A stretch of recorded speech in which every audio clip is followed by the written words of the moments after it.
man. The man jumping in the bus. How a madman this? No, but no that little driver here. See him drive that. How are them you know? How him do dead? People. Que pasa, sac passe, what they do. Now the first part of this video is about an incident that happened last Thursday, and we are speaking about the teacher from St. Richard's Primary. That was ATTACKED. She was rushed by 4 pit bulls, and you know that she received major DAMAGES. Now it is said that 3 of the 4 PITBULLs that were involved in the incident were euthanized about a day or 2 ago. They were euthanized on Saturday to be exact. Sorry about that. So anyway, it is said that this incident took place in Cooper's Hill. We are speaking about Upper St. Andrew. We are speaking about in a decent neighborhood in Kingston. And it was said that this teacher was walking or going about her merry way. She was doing her daily routine exercise when she was rushed by these dogs.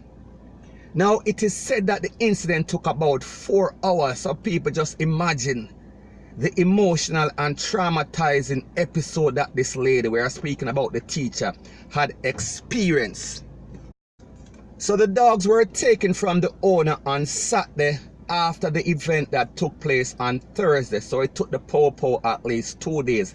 And according to the Popo, they said that they were doing investigation, gathering information, gathering statements from people on the scene. So it took them 2 days because it was basically a weekend. And after the dogs were taken in on Saturday, they were monitored or in the possession of the Jamaica Society for the Prevention of Cruelty to Animals. And according to its spokesperson, we are speaking about a lady whose name is Pamela Lawson. She says that they were euthanized the same day that they were brought in. So people, your sister, them never waste no time. So I guess that after they analyzed the dogs, they realized that their temperament, they were too aggressive for the safety of the society.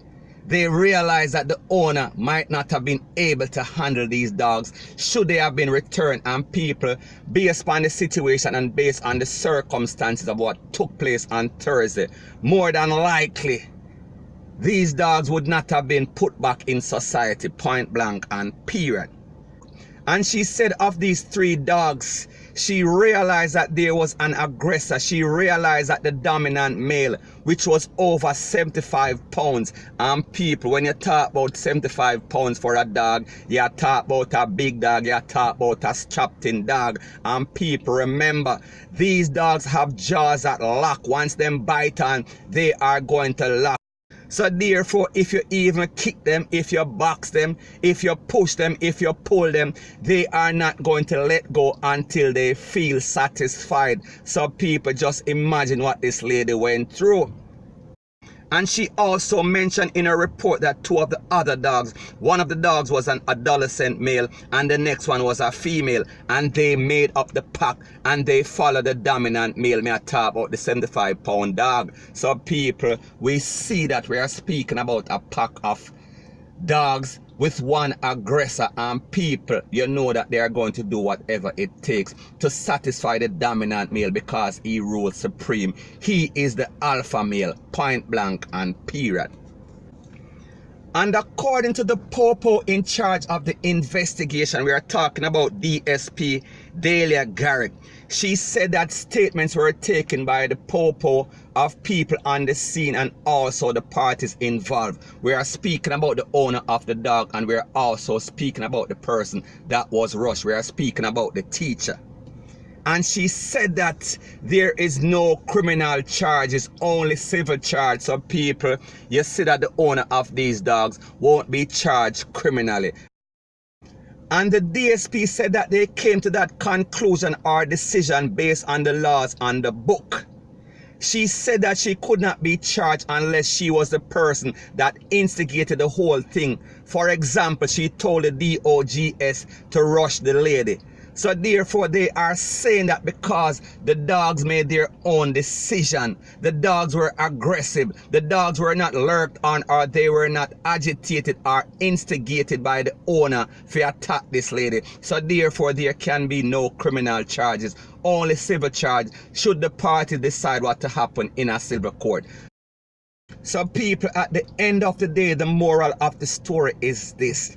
We saw that this teacher got rushed for a couple of hours. She received major DAMAGES. Her head swelled up. She lost body parts we are speaking about and ears. She also got bitten all over her body, and people, that is all that is going to come out of it. And the truth and the fact is that she might be so traumatized and so emotionally scarred that she might not be able to function for the rest of her life. And people, no sort of money can basically pay back for them trauma that she went through. And what might make this situation even worse is the court system in Jamaica. We are talking about the justice system. We know that it is slow, so we can only assume or come to a logical conclusion that the civil court is going to be the same sort of thing. So we see that more than likely there's also going to be more frustration on this lady, traumatic episode and emotional trauma. So people, let me know what you think in the comment section. And remember, the views here are just my views and opinion. It is not the gospel. Your views and opinion can be respectfully different from mine. But let me know what you think in the comment section. Now people, before I move to the next part of my news, please subscribe to my new dancehall channel. It is called Jamaica Dancehall Source.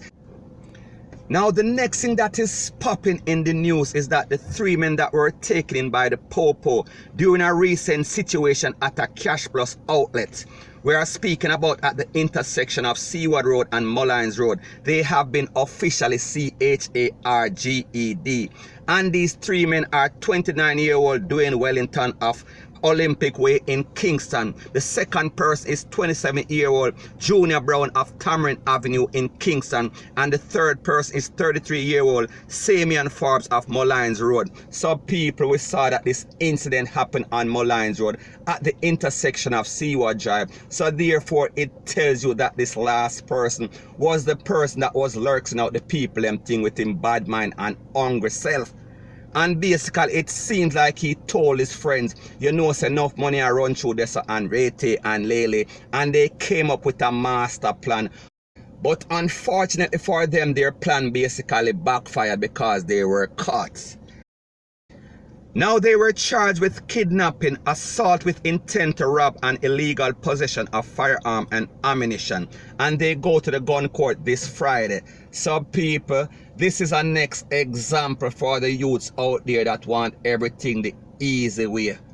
When man a plan, God a wipe out. So therefore, whatever plan that you have, if it is not your money, if it is not about hard work and dedication, if you did not go to school and make plan for make money, anything that comes easy, it comes with circumstances, it comes with repercussion. So the moral of the story is that when you sit down and you lurk spam people think and you plan and you plot for rob people, remember that it can also go the other way, the opposite way, the polar opposite way.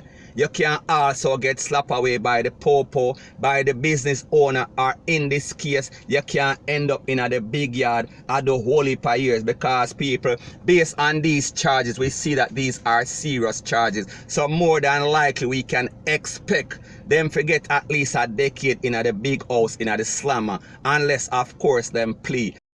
And people, like me say, we are speaking about 3 major charges that brings in excess of 10 years per charge. So people, you do the maths and you see say it don't add up. It did not make any damn sense for these 3 young men. People, them have to start learning, and like them say, if you can't learn, you go feel. So anyways people, that is my views on the whole situation as it pertains to that. And like I say, it is just my views and opinion. It is not the gospel. Your views and opinion can be respectfully different from mine. But let me know what you think in the comment section. So there's a video circulating on social media, and it shows a man that seems to have been juked or picked up a can, and he was stumbling and then fell on the road. And the Popo report also verifies that a JUTC employee was taken away last night, and it is said that there was a reprisal that was done today. So people are claiming that this video that is circulating on social media is the reprisal, and it is said to be done by a JUTC worker. Now people, I don't know the details, I cannot verify or validate. However, this is the video. You can take a listen, take a look, and remember that this is YouTube and I cannot put up certain things that violate their policy. However, if you want the actual video, you can WhatsApp me, and people, you know the number. Oh, woman. This man jumping in the bus. How a madman this? No, but no that little driver here. See him drive that. I worry them, you know. How him do dead? Jesus. Oh, God. I stab him. Look like him stab him up a taxi. Oh, God. Yo, me see the man I give him some. I don't know if I stab him or go and jump in the bus, you know.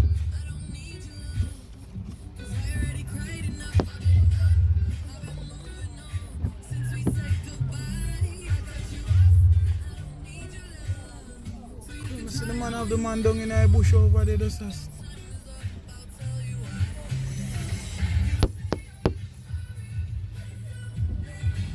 Yeah, no. In the rain here.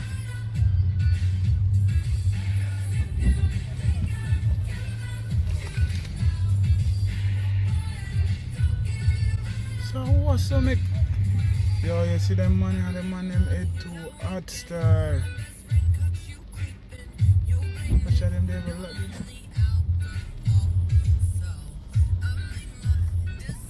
I know, me can't. I'm back clean, I'm here there.